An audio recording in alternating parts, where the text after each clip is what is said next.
देव सुबुद्धि कृपा करी मोई, कोई सुगुण माला रचो। जो भगवान के सुंदर गुण लीलाएं हैं वही हमारी वाणी में चलती रहे, ऐसी हमारे हृदय में सुबुद्धि प्रकाश। देव कृपा करी बुद्धि प्रकाश, जस वर्णो हरिवंश बिलास। तो जो भगवत गुणगान, भगवत सिद्धांत, भगवत नाम इसी में रमण करते वो साधु हैं। जो समान चित्त है वो साधु है। इनकी संगति शीतल है, परम शीतल। और विमुख की जो संगति है वो अग्नि जरत लपट, मानो ज्वालामयी अग्नि भस्म कर देगी तुम्हारे सद्गुणों को, सद्भाव को। साधु सुबुद्धि समान सुसंतन जान के शीतल संगति कीजिए। किसी की संगति करने के पहले जानकारी करो, ये भगवत शरणागत है, इसकी वाणी शास्त्र सम्मत है, इसके आचरण जो आचार्य परंपरा गुरु परंपरा से है वो सेवित है, फिर संगत है। पर यहाँ तो बस हम ऐसी जगह पहुंच जाए जहां हमें कोई ऐसा कुछ कर दे कि हम अनफी हो जाए, वो हो जाओगे। वो साधु संगत से हो। जब नाम जप करोगे, अंतःकरण पवित्र होगा तो अपने अविनाशी स्वरूप को आप जान जाओगे, अजर अमर होता। आप परम सुखी हो जाओगे, क्योंकि परम सुख सिंधु भगवान हृदय में ही बैठे हैं। व्यक्ति का संग करना है, संसार में रहना है तो संग होंगे। हम हृदय को बचा के रखें, हृदय पर प्रभाव नहीं पड़ना चाहिए। कोई विषय है, बहिर्मुख है, भगवत विमुख है, आप व्यापारी हो, नौकरी में हो, ऑफिस में हो, तैनात है, आपको बात करना है, व्यवहार करना है, पहले बचना है तो सबसे पहले उस व्यक्ति में भगवत भाव कीजिए। व्यवहारिक जिस कर्तव्य में लगे हो ठीक उतना उत्तर दीजिए, उसको बोलने दीजिए, अंदर से नाम जपिए, आपका कोई नहीं बिगाड़ सकता। अगर आप भगवत विमुख को भगवत भाव रहित तो हो करके संग करोगे तो कह रहे हैं आग की लपट है, तुम्हारे सारे सद्गुणों को जला देगी। एक दुर्गुण आया कि उसके भाई काका चाचा सब आ जाते हैं। एक दोष प्रकट हो जाए कि मानुष लोगों में एक रोग आ जाए तो सब आ जाए। बहुत सावधान। जो प्रभु का शरणागत नहीं है, अर्थात जो गुरु विमुख है, हरि विमुख है, उसे शाकत कहते हैं। साकत संग अगिन्न लपट लपट जरत क्यों संगति की जाए। ये जलती हुई आग है, अगर उसको आपने अपना मित्र बना लिया, स्वीकृति कर ली कि ये हमारा प्यारा मित्र है, और वो भगवत विमुख है, नहीं जानता शास्त्र सिद्धांत, नहीं मानता भगवान को, जो नास्तिक प्रवृत्ति का है, भगवत विमुख है, ठीक है आप व्यवहार कार्य में है, सूत्र समझ लो, पहले भगवत भाव करो, जितना कर्तव्य में आवश्यक है उतनी वार्ता करो, शेष उसको बोलने दो, आप नाम जप करो, बस अलग हो जाओ। तो ये उत्तम स्वभाव हुआ। जो रहे उत्तम प्रकृति का कर सकत कुसंग, चंदन विष व्यापत नहीं लपटे रहत भुजंग। अगर आपने भगवत भाव नहीं किया, अगर आप नाम जप नहीं कर रहे और ऐसे विमुख का संग किया तो ये आग का संग है, आग का।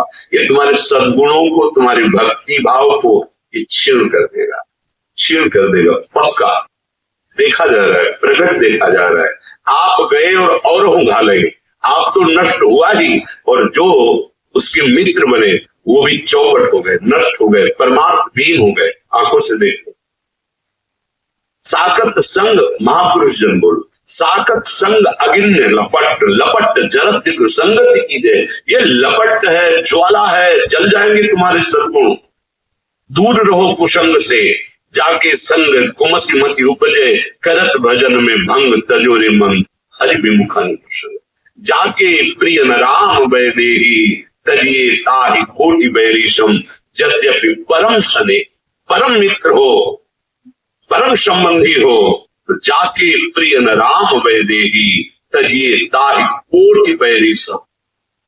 अगिन लपट लपट जरत जो संगति की जाए, वो आग की तरह तुम्हारे हृदय में ऐसा उदय होगा, उसके संग का प्रभाव सब गुरु भक्ति धाम भक्ति नाम जब सब नष्ट हो जाएगा,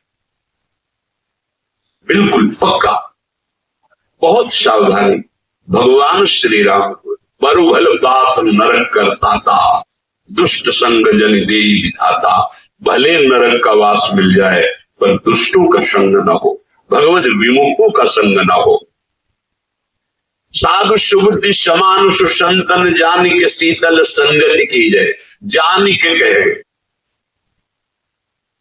साधु सुबुद्धि समान भक्तों की पहचान कैसे हम जाने कि इनका संग करना चाहिए? बोले अप्रेक्षक्लम आत्मनो विदधति प्रीत्या परेशान प्रियम लज्जन्ते दुरितोद्गमादिव निज स्तोत्रानुबंधादपि विद्या वित्त कुलादभिश्च यदमि यान्ति क्रमान्नमृतां रम्या कापि शताम्यं विजयते नैसर्ग की प्रक्रिया। संत जन किसे कहते हैं? बोले जो निरंतर अपनी चित्त वृत्ति को प्रभु में लगाए होते हैं। संत की सबसे पहली पहचान अव्यावृत भजना, अखंड भजन, या उससे मित्रता करके उसका संभाषण आदि स्वीकार करता है, या मानसिक चिंतन करने लगता है। ये बड़ा कुसंग है। वृत्ति का कुसंग, व्यक्ति का कुसंग, आहार का कुसंग, दृश्य का कुसंग, ये हमें मार्ग से भ्रष्ट कर देता है। बहुत सावधान। अभक्त संगो देहोत्थो वाचिको मानसस तथा त्रिविधोपि परित्याज्यो भक्ति कामनाय बुधई। जिसे विशुद्ध प्रेम लक्षणा भक्ति की कामना है, ऐसे बुद्धिमान उपासक को चाहिए कि देहोत्थ शरीर से, वाचिको वाणी से, मानसस तथा मन से भी अभक्त का संग न करे, अभक्त की चर्चा भी ना करे। अरे वो अमुक ऐसा, बिल्कुल नहीं। चर्चा होने लगे कान में अंगुली डाल दो। अभक्त की चर्चा सुनने मात्र से सुकृत नष्ट हो जाते हैं, मन मलिन हो जाता है। पर निंदा के सुने थे किए थे, दोनों बराबर है। आवत नहीं कछु हाथ, मूर्ख पर्वत पाप को ले चल अपने साथ। उपासक को चाहिए कि अभक्त पुरुष की वाणी से चर्चा भी न करे। और ये बहुतायत है। जहां चार साधक बैठेंगे तो अपने में गुणाभिमान करके किसी साधक के न्यून आचरणों की चर्चा करने लगेंगे। ये बहुत हानिकारक है। परदोष दर्शन, परदोष वार्ता, ये साधक के साधन को चाट जाती है, उसको पता भी नहीं चलता और वो खाली होकर फिर विषयों का चिंतन करने लगता है। मन से भी उसका चिंतन न करे। अमुक जो है ऐसा ऐसा ऐसा कर रहा है, वो ऐसा उत्तम साधक ने, ऐसा क्यों? बोले नहीं है इसलिए चिंतन करे। तो तुमने क्रिया देखी, अंदर कारण तत्व तो नहीं देखा कि उसमें हमारा आराध्य देव बैठा हुआ है। ये क्रूरापि पापिनो न च सताम संभाष्य दृश्याचे सर्वानुवस्ततया निरीक्ष परम स्वाराध्य बुद्धिर्मम। मेरे आराध्य देव वहां बैठे हुए हैं। बाहरी क्रियाएं तो हमको बाहरी क्रियाओं से कोई लेना देना नहीं। हम मन से चिंतन न करें, वाणी से चर्चा न करें और शरीर से संग न करें। खान पान तो कीजिए रसिक मंडली माई, जिनके और उपासना तहां उचित द्रुनाए। फिर वो तो अभक्त है, उसके संग खान पान, हंसी मजाक, बातचीत, बैठना उठना, ऐसा बिल्कुल नहीं। ये व्यक्ति और आजकल यंत्र है मोबाइल, इसमें भी जैसे संसार में गुण अवगुण युक्त सब कुछ है। जड़ चेतन गुण दोष में विश्व कीन करतार, संत हंस गुण गाय पे परिहरिवार विकार। जैसे हंस को पानी और दूध मिला के रख दो कहते हैं, और दूध पी लेता है, पानी छोड़ देता है। ऐसे ही संत जो परमहंस हैं वो जगत में भागवतिक गुणों को केवल देखते हैं, मायाकृत इन दोषों का त्याग कर देते हैं। ऐसे ही आपके पास, आप किसी से मिलते नहीं पर आपके पास मोबाइल है और आप उसमें से जो भक्ति विरोधी बातें हैं वो देखते हैं, सुनते हैं, उनका मनन करते हैं, तो आपका कुसंग हो रहा है। आप अपनी भक्ति को खो देंगे, बहुत सावधान। कायिका काय संबंधात, शरीर के संबंधी कोई भी हो, अगर वो भगवत विमुख हैं, भगवत विमुख उपदेश करते हैं, भगवत विमुख चेष्टा करते हैं, हमें बिल्कुल उस संबंध को नहीं मानना है, क्योंकि हमें इस जन्म में श्यामा श्याम की प्राप्ति करनी है। प्रहलाद जी हाथ जोड़कर साष्टांग दंडवत करके खड़े हुए, पिताश्री कहकर सम्मान से बोलते थे।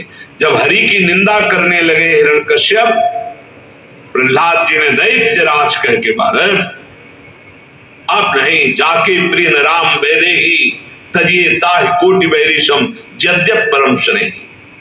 भरत जी माता कैकेयी को साष्टांग प्रणाम करते। जब आराध्य देव श्री राम को 14 वर्ष का वनवास रूपी वरदान मांगने की बात सुनी तो कहा, पापिनी आज के बाद तेरा कभी मुख नहीं देखेंगे और तुझे कभी मां नहीं कहेंगे। जीवन में भरत जी ने मां नहीं कहा। यहां कह रहे कायिका काय संबंधा, कायिक अभक्त संग, वो चाहे रिश्ते नाते में कितना भी पूज्य हो, यदि हमारे भगवान की निंदा करता है, भगवत मार्ग की निंदा करता है, भगवत विमुख है, तो हम आवश्यकता पड़ी तो उसकी सेवा कर देंगे। यदि हम पुत्र हैं या अमुक संबंध है, वो दुख में है, तो हम सेवा कर देंगे, पर हम उसका संग नहीं करेंगे, उसकी आज्ञा नहीं पालन करेंगे, उसकी बात नहीं सुनेंगे। वचसा भाषणात्मक, वाणी से हम ऐसे अपवित्र आचरण करने वालों की चर्चा न करें। अन्नादि नाम मानसस्तु, भोजन दिया हुआ ऐसे अभक्त का कभी ना पाए। जो भगवान की अवहेलना करता है, भले वो हमारा रिश्तेदार है, अगर हमें जाना पड़ा तो हम ये बोल देंगे कि आज हमारे उदर में दर्द है, हम यहाँ प्रसाद नहीं पा पाएंगे, औषधि ले रहे हैं, इसमें कोई मिथ्या नहीं। हम भगवत मार्ग को पुष्ट करने के लिए अभक्त के घर का अन्न भी न खाए। अन्नादि नाम मानसस्तु, अगर अन्न आदि पाओगे तो तुम्हारी मानसिक वृत्ति बिगड़ जाएगी। बिल्कुल ये पूरा अनुभव की बात है। एक दिन मां धोकरी रोटी पा करके फिर उसका भजन, एक दिन भंडारे का अन्न पा करके फिर उसका परिणाम देखो। चिंतन में जमीन आसमान का अंतर हो जाता है। प्रिया प्रीतम के मिलन की चाह, भजन की गाढ़ वृत्ति सब पता नहीं कहां खो जाती है, बस उद्दंडता सुहाती है। अन्न का बहुत बड़ा प्रभाव। भूखे रह जाना अच्छा है, लेकिन बिना परिचय के ऐसा नहीं भूख लगी जहां जो मिला हम खा ले, नहीं, जानबूझ करके खूब समझ करके ये भोग लगाने योग्य श्री जी के है कि नहीं है, भोग लगा है कि नहीं है, ये जिससे हम अन्न ले रहे हैं ये वैष्णव है कि नहीं, भजन करता है कि नहीं, भक्ति रंग से रंगा है कि नहीं, भगवत विरोधी तो नहीं है। जहां तहां अन्न खात सखी कहत, आप गात सकल दिवस द्वंद जात, रात सर्वसो वही। सेवक जी महाराज कह रहे जहां मन आया वहां भोजन कर लिया, अपने को कह रहे सखी, अपने को सहचरी कर रहे, दिन भर प्रपंच में बीतता, रात सोने में अपने को कह रहे मैं रसिक उपासक हूं। बहुत डांट लगाई है। जहां तहां अन्न खात सखी कहत, आप गात सकल दिवस द्वंद जात, रात सर्वसो वही।